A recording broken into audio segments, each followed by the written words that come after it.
జీవితం అంటే ఏమిటి? ఈ ప్రశ్న అందరి మనసులోనూ కలుగుతుంది. అందరి మనసు ఈ ప్రశ్న గురించే ఆందోళన పడుతుంటుంది. అసలు ఏంటి ఈ జీవితం? ఈ జీవిత గమ్యం ఏమిటి? ఏం చెయ్యాలి ఈ జీవితంలో? ఈ జీవితంలో ఏమైనా పొందాలా, లేదా దేన్నైనా వదులుకోవాలా? అసలు జీవితం అంటే పరమేశ్వరుణ్ణి అన్వేషించడమేనా, లేక మనం కన్న కలల వెనక పరుగులు తీస్తూ ఉండటమా? అసలు ఏంటి జీవితం? ఈ జీవితం అత్యంత సరళమైనది. ఒక నిర్మలమైన సరోవరం లాంటిది.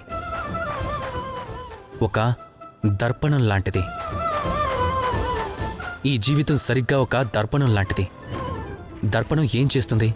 తమరేది చేస్తారో దానిని తిరిగి చూపిస్తుంది. మీరు చిరునవ్వుతో దర్పణాన్ని చూస్తే ఆ దర్పణం చూపించేది మీ ముఖంలోని చిరునవ్వునే. మీరు దాన్ని కోపంగా చూస్తే అది మిమ్మల్ని కోపంగా చూస్తుంది.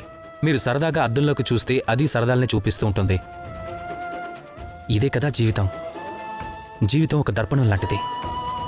అసలు ఈ జీవితం మీకు ఏమిచ్చింది అనేది చూడకండి.